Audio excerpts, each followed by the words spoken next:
విఘ్నులైన శ్రోతలకు నమస్కారం అండి. మీ అందరికీ కాశ్మీర రాజవంశగాథావళిలో 4వ నవలైన సంజీవకరణి మీకు చెప్తూ ఉన్నాను కదా. దానిలో ఇప్పుడు మీకు 7వ భాగానికి స్వాగతం పలుకుతున్నాను. మీరందరికీ ఈ కథనం బాగా నచ్చుతుందని అనుకుంటున్నాను. మీరు నా కథనం నచ్చితే సబ్స్క్రైబ్ చేయండి, ఫ్రెండ్స్తో షేర్ చేసుకోండి, వినండి, మీకు చాలా నచ్చుతుంది. ఇక 7వ భాగం మొదలుపెట్టే ముందు సంక్షిప్తంగా 6వ భాగంలోని కథను చెప్తానండి. 6వ భాగంలో ఈ బప్పట్టుడు కలిశాడు, సంధిమంతుని కలిశాడు. తనకు కావలసిన వివరాలన్నీ సంధిమంతుని ద్వారా తెలుస్తాయి అనుకున్నాడు. దానికి ముందు కల్హారమాలిక శ్మశానానికి పోవడము, అక్కడి నుంచి పంచమి సహాయంతో యోగిని కలవడము, ఈశానుడనే యోగి నువ్వు ఆ భూమికలు అమ్మడం అనవసరము అని చెప్పడము, ఆమె తిరిగి ఇంటికి వచ్చి భర్తతో మాట్లాడడము, బప్పట్టుడితో మాట్లాడడము, బప్పట్టుడికి ఆమెకు సంవాదం జరగడము, బప్పట్టుడు ఆమెను నిందించడము, బప్పట్టుడికి ఆమెకు బప్పట్టుడి మీద కోపం వచ్చినా కూడా తమాయించుకొని తన అసలు ఉద్దేశం ఏమిటి అవి చెప్పడము, ఇవన్నీ జరిగాయి. బప్పట్టుడికి ఈమె కల్హారమాలిక ఒక జన్మరహస్యం కూడా కొంతలో కొంత తెలిసింది. ఇలా ఉంది. ఈ విషయాలు రుజువు చేసుకుందామని దగ్గరలో ఉన్న ఆమె గ్రామానికి వెళ్దామనుకుంటే ఎందుకో అనుమానం అనిపించింది. ఎక్కువ రోజులు లేదు సంధిమంతుడు చనిపోవడానికి. సంధిమంతుడికి కల్హారమాలిక గురించి పూర్తి నిజాలు తెలుసుంటాయని అతనికి ఒక ఆలోచన వచ్చింది. అతను తనకు మహారాజు ఇచ్చిన అనుమతి పత్రంతో సంధిమంతుడిని కలవడానికి వచ్చాడు. సంధిమంతుడితో సంభాషణ జరిగింది. సంధిమంతుడు చెప్పే విషయాలు విని ఆశ్చర్యపోయాడు. సరే, ఇక కల్హారమాలిక గురించి అడుగుదాము అనుకున్నాడు. దానికి కొన్ని షరతులు విధించాడు సంధిమంతుడు. తాను చెప్పమన్నవి మాత్రమే మహారాజుకు చెప్పాలి, చెప్పకూడదు అని చెప్పిన విషయాలు చెప్పకూడదు అని అతనితో బప్పట్టునితో వాళ్ళ తల్లి మీద ఒట్టు వేయించుకున్నాడు. అప్పుడు అతన్ని తన శిష్యుడిగా అంగీకరించాడు. సరే, తాను 12 నాడు చనిపోతానని ఆ రోజు ఉదయం రమ్మన్నాడు. అంతలోపల బప్పట్టుడు అడగవలసిన ప్రశ్నలేమో అడుగు, దానికి నేను సమాధానం చెప్తాను అని కూడా చెప్పాడు. ఇలా చెబుతూ అన్నాడు, నీవు ధైర్యవంతుడు అయితే దైవం యొక్క అపరిహార్యత్వంను నీకు నిరూపింపబోచున్నాను అన్నాడు. అపరిహార్యత్వం అంటే దైవము ఒక ప్రణాళిక సిద్ధం చేసి ఉంటుంది. ఆ దైవము నిర్ణయించిన దాన్ని మనము తప్పించలేం. అది విధిలిఖితాన్ని ఎవరు తోసివేయలేరు. అది నీకు నేను రుజువు చేయబోతున్నాను. ఎందుకు చెప్తాము అంటే, నువ్వు దైవంను తొలగించుటకు ప్రయత్నింతువు అంటే దైవం నిర్ణయమును కాదు అని చేయుటకు నువ్వు ప్రయత్నిస్తావు. నీ ప్రయత్న నైష్ఫల్యం జరుగును అంటే నీ ప్రయత్నము విఫలమవుతుంది అని చెప్పాడు. అయితే ఇలా జరిగి తీరాలంటే అలా జరిగి తీరుతుంది, అది నేను నీకు రుజువు చేస్తాను అని చెప్తాడు. చెప్పి అతన్ని ఎల్లుండి రమ్మన్నాడు. సరే, ఇది అండి జరిగిన కథ. కాబట్టి మీకు సరేనండి. ఇంకా మనము ఎక్కువ ఆలస్యం లేకోకుండా 7వ భాగంలోనికి వెళ్ళిపోదాం. నేను మీకు నవలలోని 7వ భాగం వినిపిస్తున్నానండి. ఇక్కడ సంధిమంతుడు చెప్పాడనమాట, నువ్వు అడిగేటి ప్రశ్నలన్నీ అడుగుము, తర్వాత అది చెప్పుదును. నీ వల్ల నాకు ఒక ఉపకారం జరగవలను.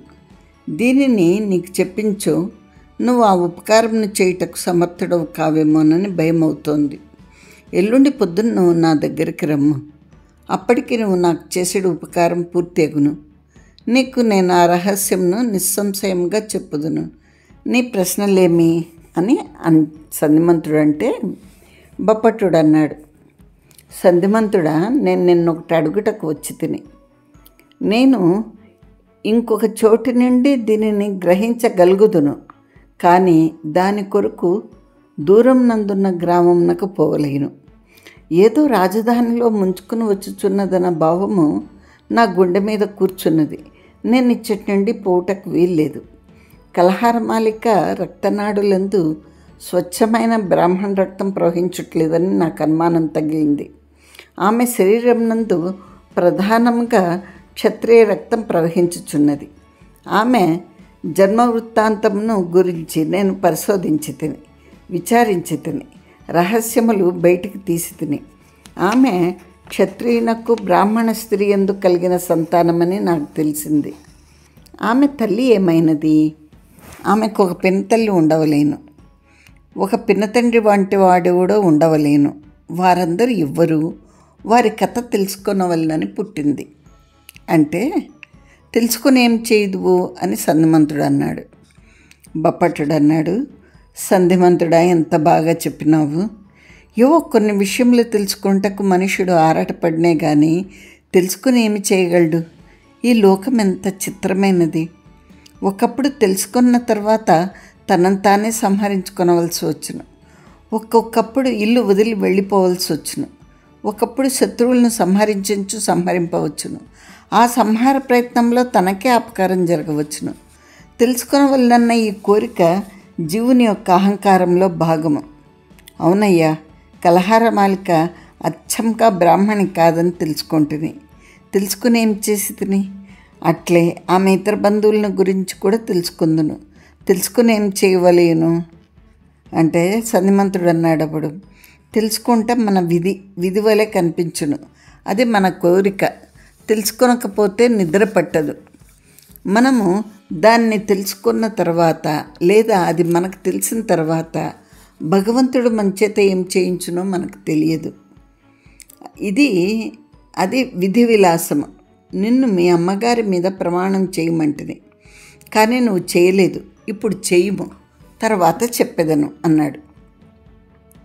అంత బప్పట్టుడు తన గుండెల మీద చేయి వేసుకుని నమస్కరించి ఇట్లన్నాడు, తల్లి, నీకంటే నాకు దైవం లేదు. మనోవాక్కాయముల చేత నేనెప్పుడూ నీకు ద్రోహం చేయలేదు. ఈ శరీరం నాకు ఇచ్చితివి, దీనిని పెంచితివి, పోషించితివి, రక్షించితివి. ఈ దేహయష్టి యందు సద్గుణాదానం చేస్తివి.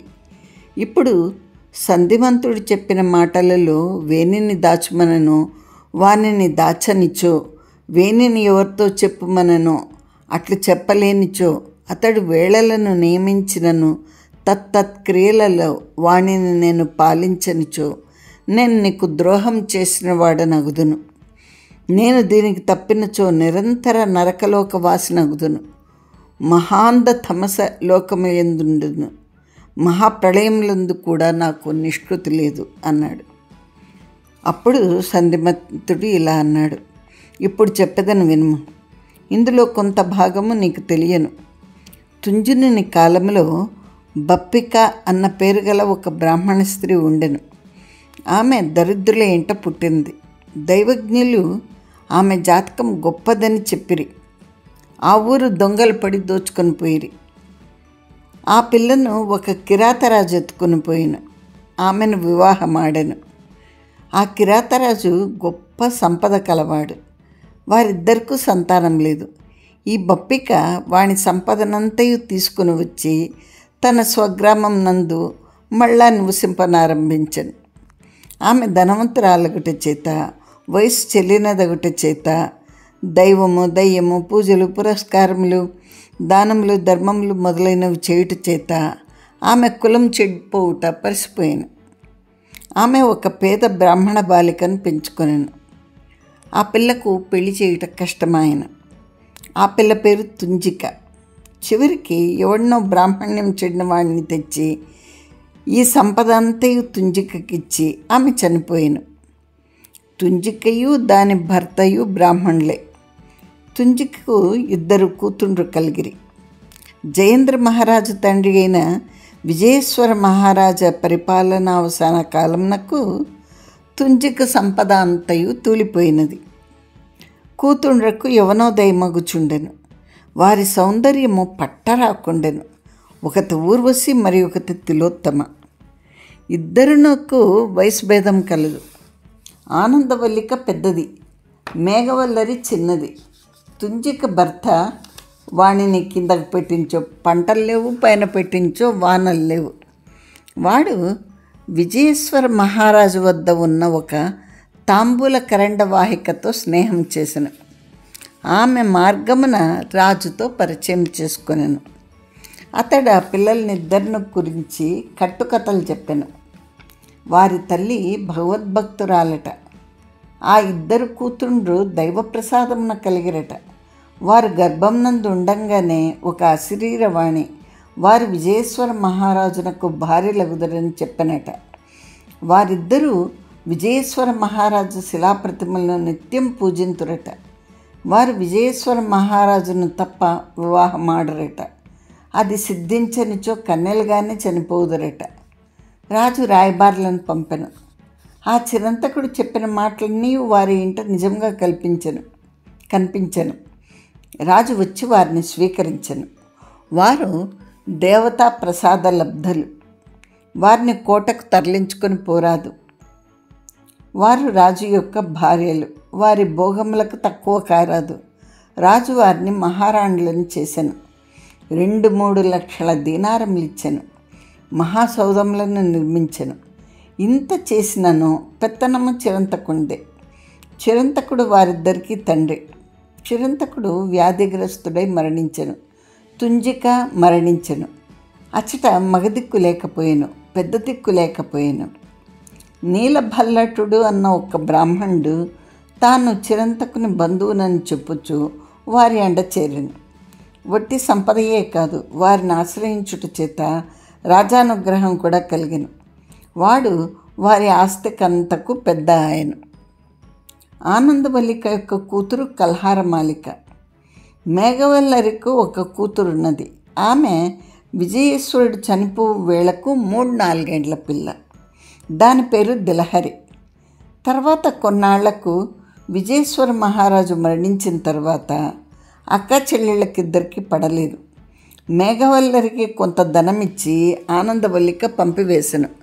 సంపదను చెరిసగముగా విభాగించుకొనలేదు. అది నీలభల్లటుడు చేసిన మోసం. వాడు ఆనందవల్లికను కాచుకొని ఉండెను. ఇది ఎక్కువ ఆస్తి. మేఘవల్లరి వెళ్ళిపోవును. ఆనందవల్లిక యొక్క దొడ్లు తోవలు ధనమును తిని హరించవచ్చును. ఇట్లుండగా విజయేశ్వరుడు చనిపోయిన తర్వాత ఆనందవల్లిక తన బ్రతుకు వృథా అనుకొనెను. నిత్య దుఃఖము, నిత్యోపవాసములు, శరీరము కృషించిపోనారంభించెను. కల్హారమాలిక వివాహం అయిపోయిన తర్వాత ఆనందవల్లిక చనిపోయిను. నీలభల్లటుడు ఆ సంపదను అనుభవించుచుండెను. నీలభల్లటుడే కల్హారమాలిక వివాహం చేసెను. వాడు నీ భార్యకు పినతండ్రి కాడు. నీవు అచ్చటికి పోయించో వాడు నీతో మాట్లాడేవాడు కాదు. మేఘవల్లరి ఏమైంది, దిలహరి ఏమైంది అని బప్పట్టుడంటే సంధ్యమంతుడు ఇలా అన్నాడు. అది వేరే కథ. నువ్వు ఎల్లుండి పొద్దున వత్తువు కదా, అప్పుడు నీకు ఆ కథ చెప్పేదను. నీతో ఇంకొక రహస్యం కూడా చెప్పేదను. ఇప్పుడు తెలిసింది కదా, రాజు నీకు బావమరిది. నీ భార్యయు జయేంద్రుడును అన్నయ్య చెల్లెలు. ఇది రాజుతో చెప్పుము. ఈ రహస్యం నాకు తెలియనని చెప్పుము. రాజు నివ్వెరపోవును. ఈ సంగతి నీ భార్యకు తెలియనా అని అడుగును. ఆమెకు తెలియను కదా, తెలియను అని చెప్పుము. అప్పుడు ఈ రహస్యం తెలిసిన వారు 3 నీవు, నీ భార్య, నేను. ఈ రహస్యం తెలిసిన వారిని 3 రాజు సంహరించనించును. నిన్ను, నీ భార్యను వెంటనే సంహరించలేడు. నన్ను వెంటనే సంహరించును. బప్పట్టుడన్నాడు, నీ చావు కొరకు నువ్వెందుకు ఇంత తొందరపడుచున్నావు అని. దానికి సంధిమంతుడు ఇలా అన్నాడు, ఓయి నువ్వు ధైర్యం అవలంబించుము. రాజు నిన్నెట్లనూ సంహరింపడు. అతడు నన్ను సంహరించు లోపుగా నువ్వు కొంత చేసి పొమ్ము. రాజు ఇప్పుడు కలహారమాలికను సంహరించును కదా, తత్పూర్వము అంటే అంతకు మునుపు నన్ను వధించి తర్వాత కలహారమాలికను వధించును. కలహారమాలిక రాజును వధించి రాజ్యము తాను గ్రహింపవలెననుకొనుచున్నది. అది జరుగును. నువ్వు తొందరపడించో అది జరగదు. 30 ఏండ్ల నుండి లేదా 35 ఏండ్ల నుండి కలహారమాలిక యొక్క ప్రయత్నం ఇదే. రేపు నువ్వు రాజుతో నాకు ఇంకా ఎన్నో రహస్యములు తెలియనని చెప్పుము. ఎల్లుండి పొద్దున రమ్ము అని సంధిమంతుడు బప్పట్టుడిని పంపించి వేశాడు. బప్పట్టుడు రాజు వద్దకు పోయాను. ఇట్లా అన్నాడు, మహారాజా, నేడు నేను తమతో చాలా విషయములు చెప్పవలసి ఉన్నది. నేడప్పుడే పొద్దు కుంక వచ్చింది. ఈ భవనమునందు తమ దర్శనముకు వచ్చిన వారెల్లరూ సూర్యాస్తమయం కాకముందే తిరిగిపోలేను. నేను వచ్చుటకే ఆలస్యమైంది. ప్రభువుల యొక్క ఆజ్ఞయే ఆలస్యంగా వచ్చింది. అంచేత ముందు మనవి చేయుచున్నానని బప్పట్టుడు అనగా రాజు ఊరుకున్నాడు. ఊరకుండెను అనగా అంగీకరించినని అర్థం. కనులు పెద్దవి చేసి అచ్చెరువుగా చూచినను కాదనుటయే. పరున్నరాజు కదిలినను కాదనుటయే. ఊరకే వినను కనుక అవును అని అర్థం. రాజు వ్యాధిగ్రస్తుడు కాకముందు మరి ఒక భవనం నందున్నప్పుడు, రాజకార్య నిర్వహణ సభాభవనం నందున్నప్పుడు రాజు యొక్క ప్రవర్తన వేరుగా ఉండేది. ఈ వ్యాధి భవన ప్రవేశారంభము నుండి రాజు యొక్క ప్రవర్తన చిత్రంగా ఉన్నది. పూర్వం రాజుగారు రాజకార్య నిర్వహణ వేళలయందు, అంతఃపుర విలాస వేళలయందు తప్ప తక్కిన వేళలయందు ఇచ్చట ఉండేవాడు. ఆ వేళలు మిక్కిలి సన్ననివి. ఇప్పుడు రాజు సర్వదా ఇచ్చటనే ఉండుచున్నాడు. రాజు వ్యాధిగ్రస్తుడో కాదో ఎవరికీ తెలియదు. అందరూ వ్యాధిగ్రస్తుడే అనుకుందరు. రాజదర్శనం చేయుటకు బప్పట్టుడు వచ్చును, మరి ఒక మంత్రి వచ్చును, వైద్యుడు వచ్చును. 4వ వారెవ్వరూ రారు. అంతఃపుర స్త్రీలకే ప్రవేశం లేదు, పట్టమహిషికి ప్రవేశం లేదు. రాజు యొక్క వ్యాధి ఎట్లున్నదో వైద్యుడు అంతఃపురంలోకి పోయి చెప్పును, కొందరు మంత్రులకు చెప్పును. ఆ వార్తకే వ్యాప్తి. రాజునికి ఈనాడు జ్వరం లేదు, కొంచెం దగ్గుగా ఉన్నది, లేచి కూర్చుండగలరు. నేడు జ్వరం అధికంగా ఉన్నది, నేడు దగ్గు వచ్చుచున్నది, నేడు దగ్గు తగ్గినది. ఇటు వార్తలేవేవో వైద్యుడు చెప్పును. వానికే ప్రచారం.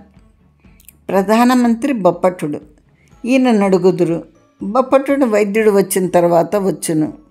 రాజునకు ఇట్లున్నదని వైద్యుడు బప్పట్టునితో చెప్పి పోవును. ఇప్పుడు కూడానండి సెలబ్రిటీలు కానీ పెద్ద రాజకీయ నాయకులు కానీ ఆసుపత్రులలో చేరితే వారి వార్తలు బులెటిన్ల రూపంలో వస్తాయి. ఈరోజు కొంచెం బాగుంది, ఈరోజు కళ్ళు తెచ్చాడు, ఈరోజు కోమాలోకి వెళ్ళాడు. ఇలా రకరకాలుగా వాళ్ళు వైద్యులు బులెటిన్లు పంపిస్తూ ఉంటారు. సామాన్య ప్రజకి వరకు చూడడానికి అవకాశం ఉండదు. ఒకవేళ లోపలే చనిపోయినా కూడా ఆ వార్తను కొన్నాళ్ళు దాచిపెట్టే కథలు కూడా ఉన్నాయి. ఇలా ఉంటుంది. ప్రముఖులు వ్యాధిగ్రస్తులైతే వాళ్ళ కథలు ఇలా ఉంటాయి. సరే, బప్పట్టుడు ఆ మాటలే చెప్పును. ఇంకెవడైనా మంత్రి వచ్చించో అతడు చెప్పిన మాటలు రాజు వినటయ్యే కానీ మాట్లాడాడు. రాజునకు దగ్గున్నదని వైద్యుడు చెప్పించో రాజు ఆ సమయం నందు దగ్గుట కలదు. రాజు మీద జ్వరం ఉన్నదని వైద్యుడు చెప్పించో రాజు జ్వరితుని వలె కనిపించుట కలదు. అంచేత వైద్యుని మాట సర్వదా ప్రమాణంగా ఉండును. బప్పట్టుడు నేడు వచ్చాను. అది వరకు బప్పట్టునకు రాజు వ్యాధిగ్రస్తుడని ఉండేది. 3 దినముల కింద సంధిమంతునితో మాట్లాడినప్పుడు సంధిమంతుడు రాజు యొక్క వ్యాధిని గురించి కొంచెం సంశయంగా మాట్లాడాను. అప్పటి నుండి బప్పట్టునకు కొంత సందేహం. ఇన్నాళ్ళునూ రాజు వ్యాధిగ్రస్తుడు అనుకున్న బప్పట్టుడు నేడు రాజు వ్యాధిగ్రస్తుడు కాదు అనుకున్నాను. ఇది అంతయు అభినయము అనుకున్నాను. 4 నెలల నుండి తాను రాజును చూచుచుండెను, ప్రతిదినము చూచుచుండెను. ఈనాడు చూడగా రాజు శుష్కించినట్టు లేదు. రాజు కంటిలోని వెలుగు తగ్గినట్టు లేదు. అతనికి సందేహం కలిగెను. ప్రతిదినము పవలెల్లా రాజు ఇట్లే పండుకొని ఉంటున్నా, ఇది ఏం వ్యాధి? లేచి నడవనీయదా, మాట్లాడనీయదా, రాజసభకు రానియదా, అంతఃపురంనకు పోనీయదా? రాజంతఃపురంనకు పోవటలేదని నమ్మకమేమి? ఈ రాజభవన దక్షిణ ద్వారం నుండి రాజభార్యలు నివసించు మేరలకు పోవచ్చును. అచ్చటనున్న హెగ్గడి కత్తెలు రాజును వారింతురా. ఇటు ఊహలతో బప్పట్టుడు అచ్చట కొంతసేపు కూర్చుండెను. తాను మాట్లాడకుండా ఊరుకుండుట అనుమతి ఇచ్చుట అని రాజునకు తెలియను. బప్పట్టుడు చెప్పదలిచింది మొదలుపెట్టాడేమి? రాజు మాట్లాడాడు. అప్పుడు బప్పట్టుడు ఇట్లనెను, మహారాజా, రాజ్య వ్యవహారము మితిమీరిపోవచ్చున్నది. రాజద్రోహము రహస్యంగా జరుగుచున్నది. దానిని నేను పట్టుకుంటే సాధ్యమగుటలేదు. విషయములు భౌమములు దివ్యములు అని 2 విధములు కదా. ఇక్కడ భౌమములు అంటే భూమి మీద కొంతమంది పథకము పని చేయడం, దివ్యములు అంటే అలౌకికములైన శక్తులు చేయడం. ఇట్లా 2 విధములు కదా. నేను భౌమములు పాలించగలను, దివ్యములను పాలించలేను. దివ్యములను పాలించగలవాడు సంధిమంతుడు. అతడు రాజద్రవ్యంను మిక్కిలి హరించెను. రాజద్రవ్యంనే కాదు, రాజాధికారంనంతయు అపహరించెను. ఆ నడుమ ప్రభువులతో 1-2 మాటలు మనవి చేసి తిని, అతడు దరిద్రుడై బయట ఉండినను అతని ద్రోహము మనము అరికట్టలేము. అతన్ని చెరసాల్లో పెట్టించితిరి.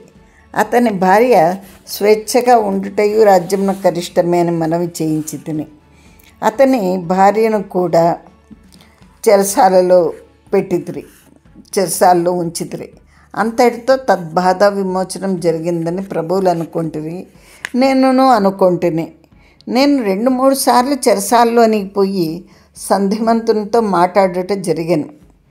మొదటిసారి కథ ఎట్లున్నదో చూడవలెనని పోయి తిని. అతనికి గల దుష్టనీతి ఏమీ తగ్గలేదు. అతడు ఏమి ప్రయోజనం సాధించునో నాకు తెలియదు. ప్రాస్తావికంగా అంటే మాటలో మాటగా ఇలా వంటిని, ఓ ఈ సంధిమంతుడా, నీవును నీ భార్యయు 2 బంధనమునందున్నారు కదా. నీవు ఇప్పుడైనా రాజద్రోహమును మానినచో రాజు నిన్ను పరదేశమునకు పంపించును, దేశ నిర్వాసితుని చెయ్యను.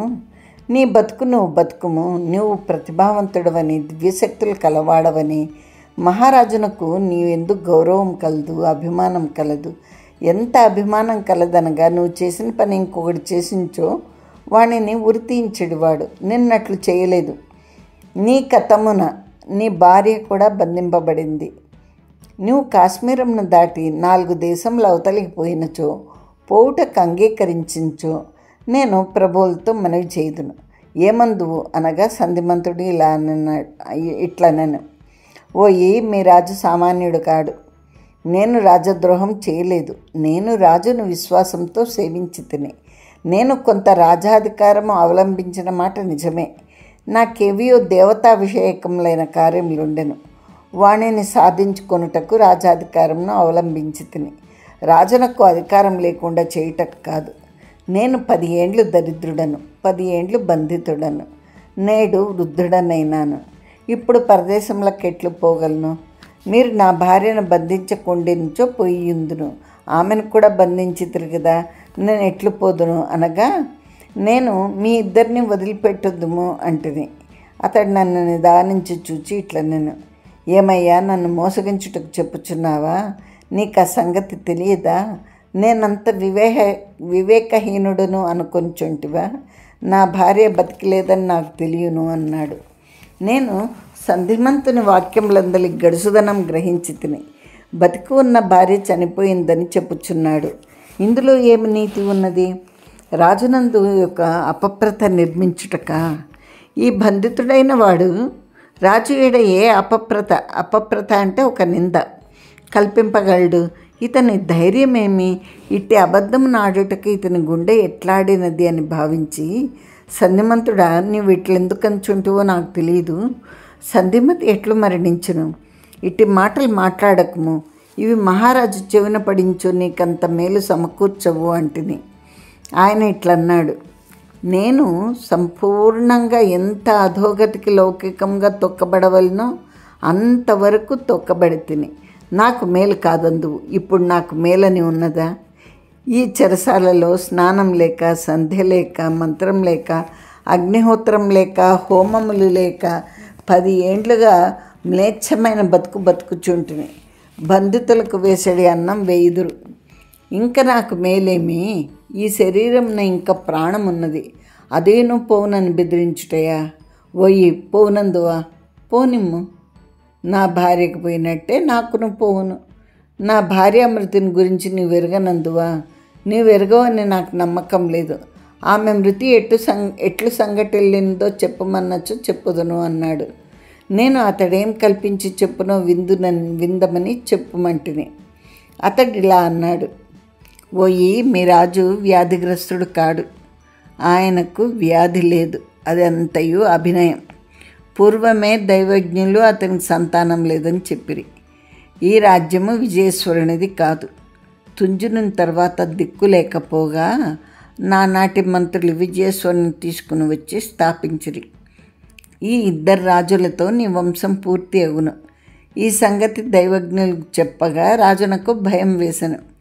ఓ ఇబ్బప్పట, రాజు నన్ను బంధించిననగా నా ఎడల నువ్వు చేసిన కుట్ర వలన, నా మీద నువ్వు చేసిన ఆరోపణల వలన రాజు నన్ను బంధించననుకుంటివా?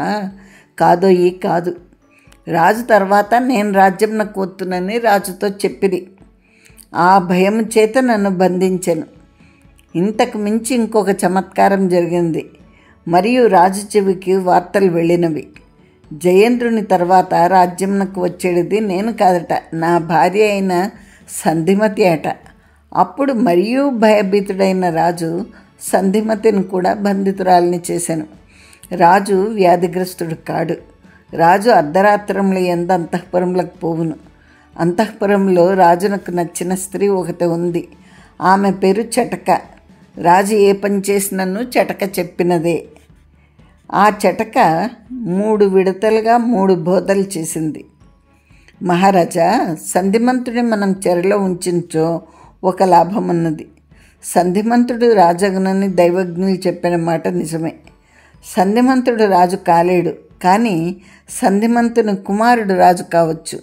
ఇంత మటుకు సంధిమంతునికి సంతానం లేదు. ఈ మొదటి ఉపదేశం వలన రాజు నన్ను బంధించెను. 2వ ఉపదేశం ఇట్లున్నది. మహారాజా, సంధిమతి బయట స్వేచ్ఛగా ఉన్నది, ఆమెకు సంతానం కలగవచ్చును. ఆమె సంధిమంతుని అందే సంతానం కనవలేను అన్న నియమమేమున్నది? పుత్రులు అనేక విధముల కలగవచ్చును. కుంతి యమధర్మరాజునందు సంతానం కన్నది, వారు పాండవులు కాలేదా? సంధిమతి సంధిమంతులు దివ్యశక్తులు కలవారని మీరే చెప్పుచున్నారు. ఏమని అందరు? సంధిమతి పురుష సంతానంను కన్నును, తర్వాత వాడు రాజ్యమునకు అర్హుడగును, సంధిమంతుని కొడుకుగా పరిగణింపబడును. కనుక రాజ్యమునకు కలిగేది ద్రోహం యొక్క తోవ సంధిమతి బంధితురాలు కానంత వరకు కట్టుబడినట్టు కాదు. అప్పుడు రాజు సంధిమతిని బంధించెను. ఓయి, సంధిమంతిని సంహరించెను. ఆ సంహరించుటకు చటక చేసిన కృత్రిమము, పన్నిన పన్నాగము, సూక్ష్మమైన రహస్యములు. రాజునకు చటక ఎవరో తెలియదు. చటక తన ప్రియురాలు అనుకుంటున్నాడు. ఇది ఒక పరమరహస్యము. రాజు నమ్మినచో నమ్మవచ్చు, నమ్మకపోయినచో నమ్మకపోవచ్చును. సంధిమతియు చటకయు ఒక గ్రామం నందు జన్మించిన వారు. చిన్నప్పుడు కలిసి ఆడుకునేవారు. సంధిమతి బ్రాహ్మణ కుటుంబం నందు జన్మించెను. చటక సంశయగ్రస్తమైన జన్మ కల పిల్ల. సంధిమతి సామాన్యమైన బాలిక. చటకని చిదిమి దీపం పెట్టవచ్చు. ఒక సన్యాసి దారి వెంట పోవుచుండెను. చటక బాల్యం చేత సన్యాసి మీద వీధిలోని మట్టిని పోసెను. సన్యాసి చూచెను. చటక మీద కోపం వచ్చెను. ఓసి, నీకు రాజ్యార్హత ఉన్నది. ఈ అవినయం చేత ఆ దశ తొలగిపోయినది. ఆ యోగము 2వ పిల్లకు పట్టును అని అతడు మిక్కిలి కోపంగా అరుచుట సంభవించెను. చటక తల్లి బయటకు వచ్చి సన్యాసి యొక్క తిట్టు విని అతని కాళ్ళ మీద పడి, స్వామి, పసిపిల్ల తెలియక చేసింది, క్షమింపమన్ను. కాళ్ళ వేళ పడిను. ఆ సన్యాసి ఇట్లన్నాడు, నా నోటి వెంట ఏమొచ్చిందో అది వచ్చింది. ఆ 2వ పిల్లకు రాజ్యప్రాప్తి తప్పదు. ఈ పిల్లకు రాజ్యప్రాప్తి పోయినది. కానీ నువ్వు నన్ను ప్రార్థించుచుంటివి గనక ఒక సంగతి చెప్పెదను. ఈమె రాజుగారికి ఒక ఉంపుడుకత్తె అగును. కానీ ఆ ఉంపుడుకత్తెతనము రాజు భార్యాత్వంతో సమానమైనదిగా ఉండును. రాజు ఈమె ఆడించినట్టు ఆడును. సంధిమతికి రాజ్యం వచ్చునో రాదో ఈమె అధీనం నందు ఉండును అని సన్యాసి వెళ్ళిపోయాడు. ఆ చిటక సన్యాసి చెప్పినట్టు రాజునకు భార్య వంటిదయ్యను. ఆమె ఈ చిత్రమంతయు చేయుచుండును. ఓయి బప్పట్టుడా, నీవును నీ భార్యయు నా సంపద హరింపబట్ట, మేము చెరసాల్లో పెట్టబట్ట మీ రాజనీతి కౌశలము అనుకొంచున్నారు. ఇది అంతయు చిటక యొక్క నేర్పు. చిటక సంధిమతిని చంపించింది. సంధిమతికి రాజ్యాధికారం వచ్చుటయో రాకపోవటయో చిటక చేతిలో ఉన్నదని సన్యాసి చెప్పాను కదా. ఆ సన్యాసి చెప్పిన మాటలన్నీ చిటక తల్లి చిటకకు బోధించింది. ఈ రహస్యం రాజుకు తెలియదు. సంధిమతిని చిటక సంహరింపించినది. చిటకకు సంధిమతి మీద చిన్నప్పటి నుండి మిక్కిలి కోపము, ఈర్ష్య. సంధిమతి నాకు భార్య అయినది. ఆనాడు నేను ప్రధానమాత్యుడను. చిటకగానే ఉండను. ఆమెకు కలుగును అన్న రాజసంపర్కం అప్పటికి కలగలేదు. 4-5 ఏండ్లు చిటక అసూయతో లోన దహించుకుని పోయాను. ఆమెకు తర్వాత రాజసంపర్కం కలిగెను. ఇంతలో మీ దంపతులు పన్నాగములను ఆరంభించిరి. మహారాజు మీ మాటలకింత పట్టింపు ఒసంగేడివాడు కాడు. వెనక చిటక కట్టెలను ఎగసనతో ఇట ప్రారంభించినది. చిటకకు సంధిమతి మీద ఉన్న కోపమంతయు పగ అంతయు సంపూర్ణంగా తీరునట్టు సంధిమతిని వధింపించినది. రాజు వ్యాధిగ్రస్తుడు కాడు. ఓయి బప్పట, వ్యాధిగ్రస్తుడై ఉన్న రాజు యొక్క నివసించుడి భవనం యొక్క అంతఃప్రాగ్ద్వారమున ఒక హెగ్గడికత్తె నిల్చుండును. సైనికులు బహిప్రాగ్ద్వారమున నిలిచియుందురు. అంతఃప్రాగ్ద్వారమున నిలిచి ఉన్న హెగ్గడికత్తెను గురించి మీరు ఎప్పుడూ ఆలోచించరు. అది ఒక రాజమర్యాద అనుకుందరు. అది ఒక రాజభోగం అనుకుందరు. నీకు తెలియదు కదా. నీ తల్లో జేజమ్మకు కూడా తెలియదు. అట్టి హెగ్గడికత్తెలు 4 వైపులా 4 ఉందురు. ఈ ప్రాగ్ద్వారం నందలి హెగ్గడికత్తె మహావీర శిఖామణి. రాజు ఒంటరిగా ఆమె అర్ధరాత్రమున ఆమె వెంట నుండగా పోగలడు. ఆమెను గురించి చాలా కథ ఉన్నది. ఆమెను వెంట తీసుకొని కాలు చేతులు బంధింపబడిన సంధిమతిని పల్లకీలో శ్మశానంకు తీసుకొని పోయినాడు. ఆమెను ముక్కలుగా చేసి చితాగ్నిలో భస్మం చేసినాడు. ఓయి, నీ మహారాజు సంధిమతికి కొడుకు చేయవలసిన పని చేశాడు. ఆ రీతిగా సంధిమతి చనిపోయినది. నీకు ఈ సంగతి తెలియనట్లు అభినయించుచుంటివా? నీ నీతి పిచ్చి తలలు వేసినట్టు. నీకు ఇది నిజంగా తెలియంచో నాకేమీ అభ్యంతరం లేదు. నీకు తెలియకుండా ఉండుటే న్యాయంగా ఉన్నది. ఓయి, ఈ రాజ్యంను ఎవరు పాలించుచున్నారనుకుంటున్నావు? మహామంత్రి అయి నీవు పాలించట్లేదు. మహారాజై జయేంద్రుడు పాలించట్లేదు. ఉంపుడు కత్తె అయిన చిటక పాలించుచున్నది. నేను ఇట్లన్నానని రాజుతో చెప్పుము. ఆయన ప్రళయాగ్ని వలె మండిపోవును. రాజులు ప్రళయాగ్ని వలె మండిపోరు. రాజు యొక్క కోపము కుమ్ములోని నిప్పు. నేను చెప్పిన మాటల్లో ఒక్కటి కూడా వదిలిపెట్టకుండా చెప్పవలేను. వదిలిపెట్టించో నువ్వు మాతృద్రోహం చేసినట్టు. ఓ మహారాజా, సంధిమంతుడు నా మీద ఈ ఒట్టు వేశాడు. నేను తల్లి దైవంగా కలవాడను. నేను చెప్పిన ఈ మాటలు పూసగుచ్చినట్టు సేవకుడు ప్రభువుతో చెప్పరాదు. మహారాజునకు కోపము మిక్కిలి పెరిగిపోఉన్నట్టు మాటలు చెప్పడి సేవకుడు తన గొయ్యి తాను తవ్వుకున్నట్టే. కానీ నా స్థితి ముందు గొయ్యి వెనక నొయ్యి అన్నట్లున్నది. ప్రభువులతో ఈ మాటలు చెప్పవలనా వద్దా? చెప్పుట సేవకుని లక్షణం కాదు. చెప్పకున్నచో మాతృద్రోహం చేసినట్టు. మహారాజా, నా జన్మకు వేరే పరమార్థం లేదు. నేను భార్యావంచితుడను. నాకెందుచేతనో నా ఆదాయం కూడా చివరికి వచ్చింది అనిపిస్తోంది. నేను నా భార్య చేత మోసం చేయబడితేనే నా వంశము నాతో నిర్వంశమగుచున్నది. అందుచేత నా బ్రతుకులోని పరమార్థమంతయు ఒక్క మాతృభక్తియే. కనుక నా తల్లి మీద ఒట్టు వేసిన సంధిమంతుని మాటలు యథాతథంగా మీతో వాక్కురుచుచున్నాను, అంటే చెప్తున్నాను.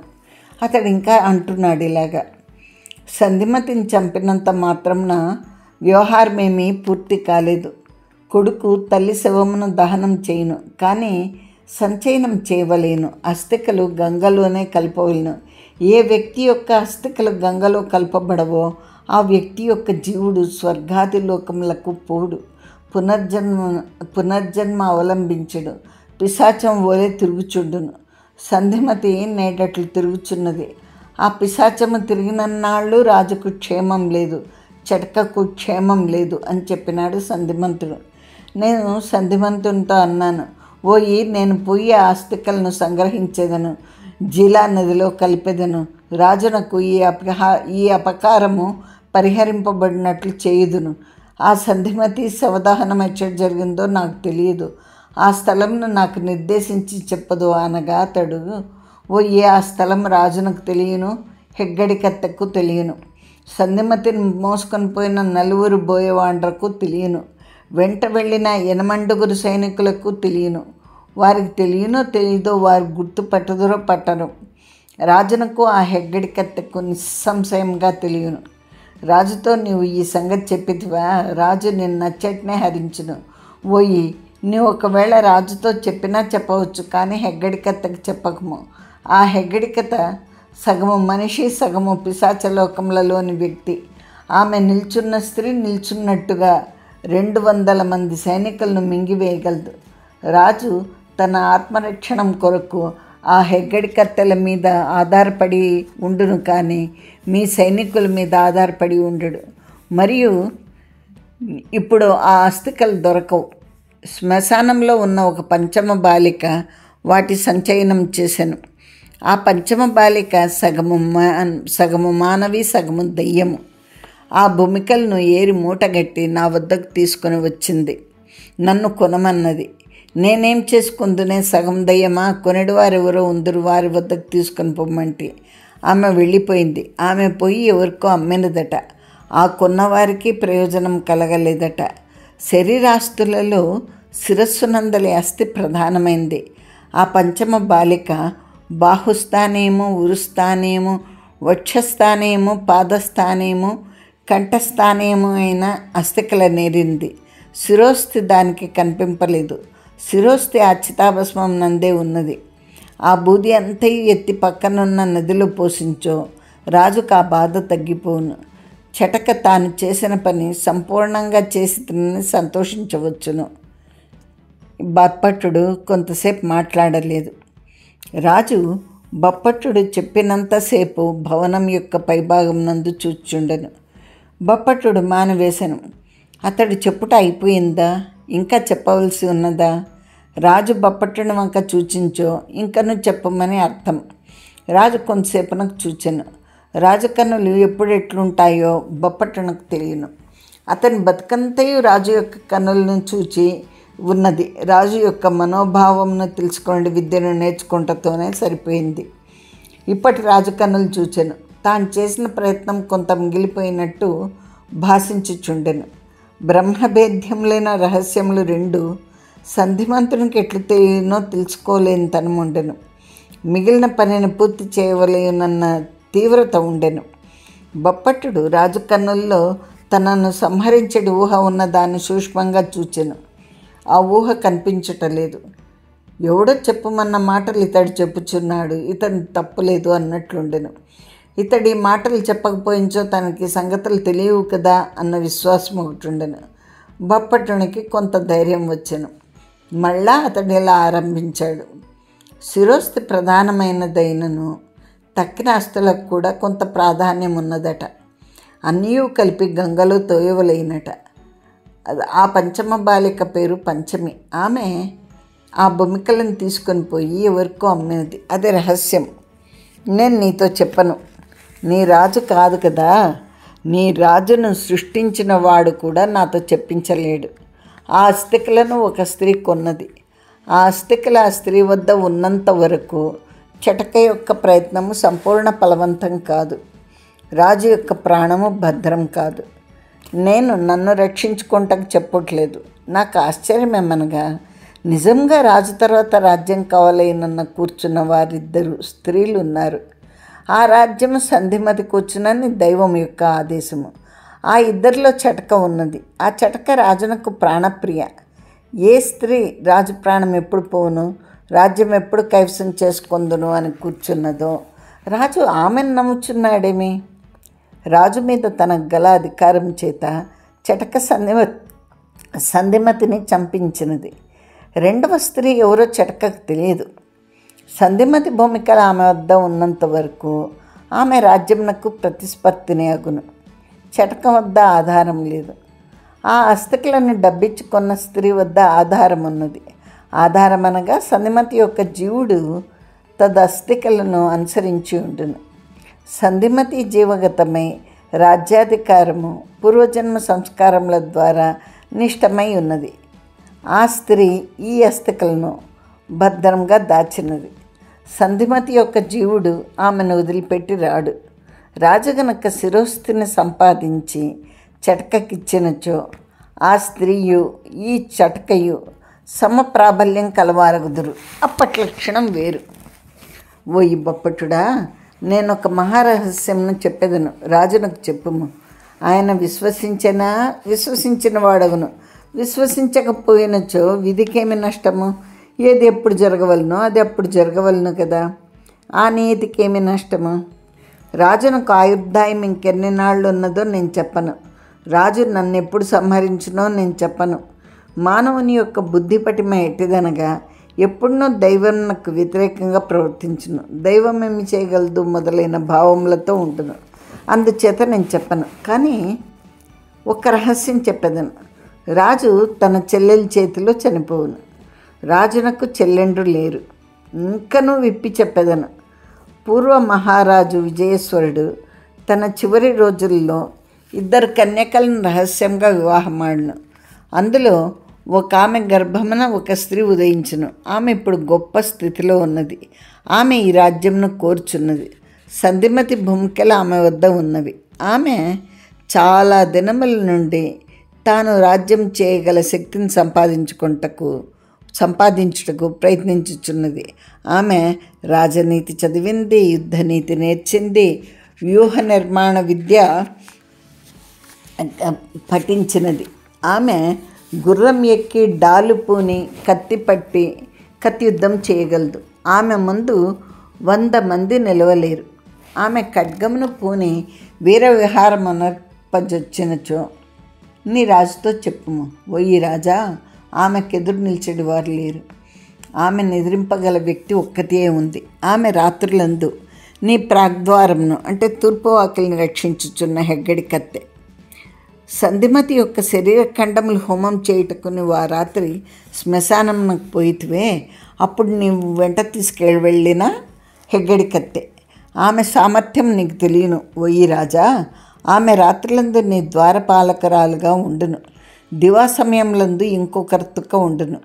నీ తండ్రికి ఎచ్చటనో కలిగిన స్త్రీ సంతానము, నిన్ను సంహరించి నీ రాజ్యంను అపహరింపనించుచున్న స్త్రీ సంతానము, తనకు ఆధారంగా సంధిమతి శరీరాస్తికలను తన వెంట మోసుకుని వచ్చుచున్న స్త్రీ సంతానము నిన్ను దివా సమయంలందు వధించుటకు వచ్చును.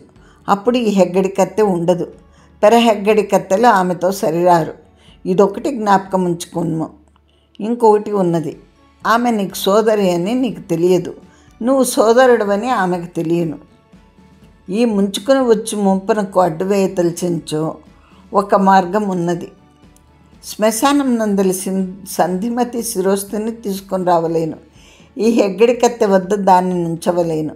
సంధిమతి జీవగత భాగ్యము ఇద్దరి వద్ద చెరిసగముగా ఉండును. అప్పుడు వారి వారి ఖడ్గ విద్యాతిశయ నైపుణ్యములే అక్కడికి వచ్చును. కానీ నీ హెగ్గడి కత్తె దివా సమయంలందు నీ వద్ద ఉండదు. ఆమెను నీ వద్ద ఉండునట్టు చేసుకొనగలవా? అట్లు చేసితివేని ప్రథమ పక్షము, ఉత్తమ పక్షము, మధ్యపం పక్షమేమనగా నీవు ఆ శిరోస్థి తెచ్చిన తర్వాత చట్కకిమ్ము. నువ్వు చట్కకు దాన్ని అర్పించదలంచవు. తక్కిన మూవురి హెగ్గడి కత్తెల వద్ద ఆ అస్థిక ఉండరాదు. అది చటక వద్ద ఉండి తక్కిన 3 హెగ్గడి కత్తెలు చటకను సంరక్షించుటకు ప్రయత్నించో వ్యవహారం కొంత సానుకూలపడును. ఓయి రాజా, వినుటకు చెప్పుటకు ఇదెంత విపరీతంగా ఉండును, విశ్వసింపరాందిగా ఉండును. అల్లిబుల్లి మాటలు చెప్పినట్టుండును. నువ్వు సంపూర్ణంగా విశ్వసించిన వాడవు కావు. ఇవన్నీ అట్లుంచి రాజా, నీకు సంతానం లేదు. ఒక రాజకొడుకును పెంచుకోనైనా పెంచుకొనలేదు. తర్వాత రాజ్యం ఏమైనచో నీకేమి? దైవం ఎట్లు నిర్ణయించుంచో అట్లు జరుగును. నువ్వు మాట్లాడకుండా ఊరకుండు. చిత్రములైన కార్యములు జరుగును. నువ్వు మౌనం వహించుము. ఏమి జరుగునో ఈ నాటకమంతయు చూడుము. నీ వ్యాధి నెమ్మదించినట్టు రేపటి నుండి చేయుము. చటకను బంధింపుము. సంధిమతి చనిపోయింది. నీకు ఇంకనూ భయంగా ఉన్నచో నన్ను వధింపుము. ఈ రాజ్యంను వాంఛించడి నీ సోదరి యువతియో కనుగొనుము. దానిని వధించుము. ప్రశ్న తేలిపోయింది. ఇట్లు చేయుము. నన్ను వధింపుము. నాకు భయం లేదు. ఇవన్నీ సంధిమంతుడు చెప్పినట్టుగా బప్పట్టుడు రాజుకు చెప్పాడనమాట. బప్పట్టునకు ఆశ్చర్యం కలుగునట్టుగా రాజు మాట్లాడాడు. బప్పట, ఇందులో ఏదో కిటుకున్నది. అతడు తనను వధింపుమన్నేమి? ఏదో నానుడి ఉన్నదే, చచ్చి కూడా సాధించినాడని. అటు ప్రయత్నం ఏమైనా ఉన్నదా అన్నాడు.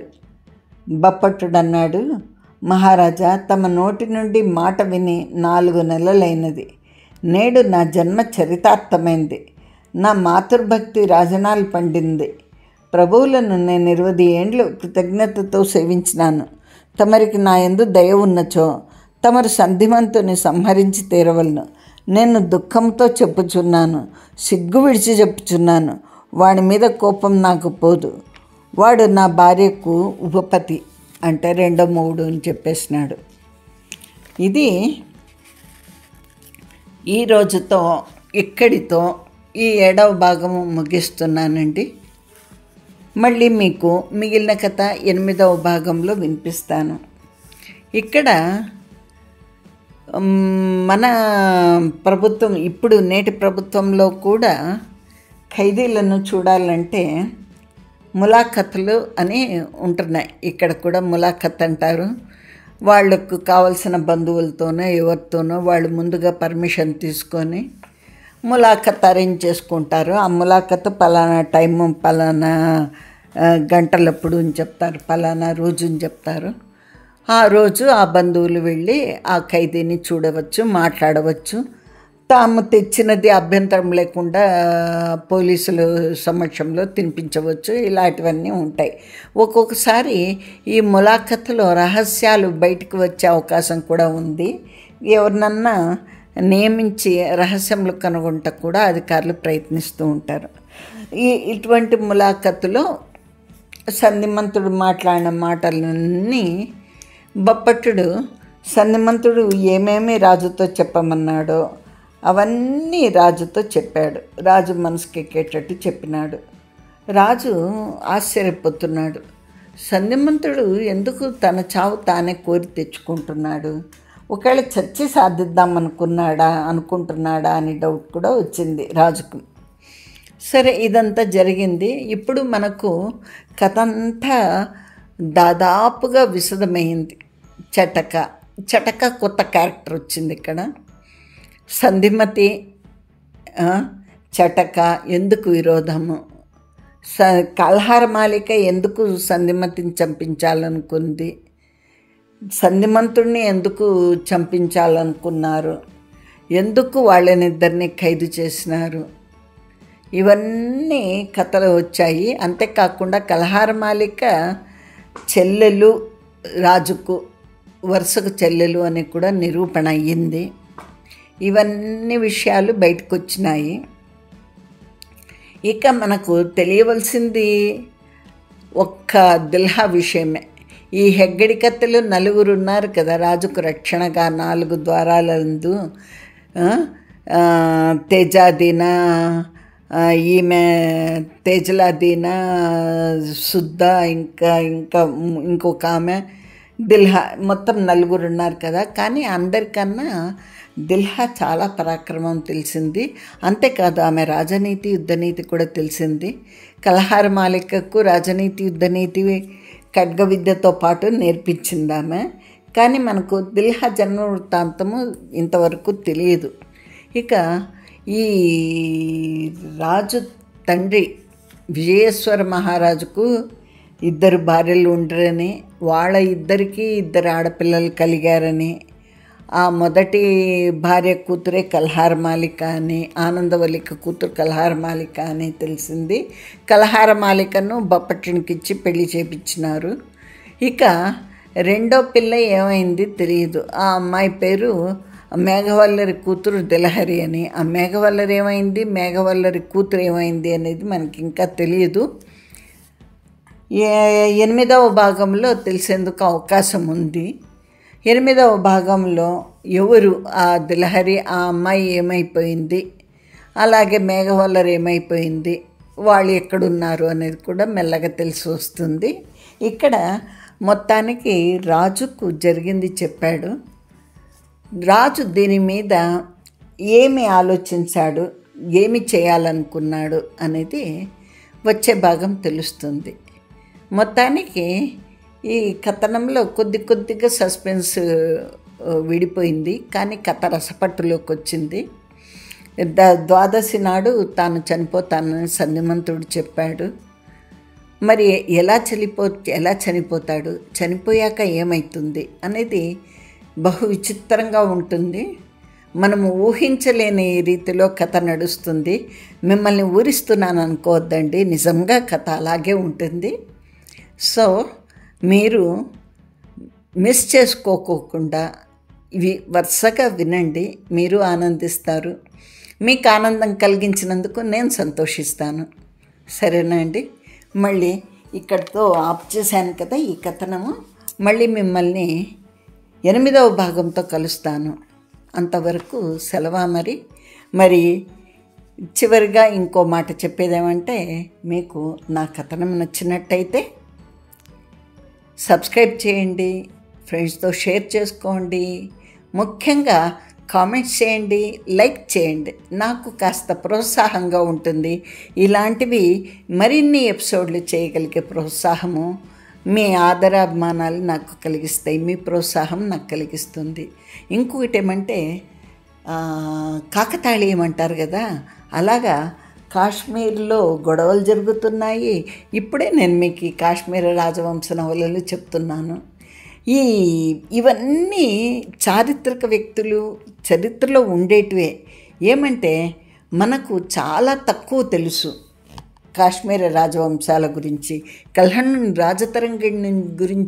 రాజతరంగిణిలోని సమాచారం సేకరించి తర్వాత కోట వెంకటాచలం గారి రచనలను అనుసరించి విశ్వనాథ్ వారు ఈ నవలలన్నీ రచించారు.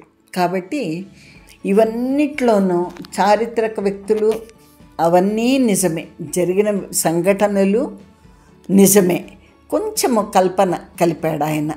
ఎందుకు ప్రేక్షకులను, శ్రోతలను, పాఠకులను రంజింపజేయడానికి ఆయన కొద్దిగా కల్పన కలిపాడు. మనము విశ్వనాథ వారికి సర్వదా కృతజ్ఞులుగా ఉండాలి. ఎందుకంటే మనకు తెలియని చారిత్రక విషయాలన్నీ మనకు చెప్తున్నారు కనుక. సరేనా అండి? మరి ఉండనా?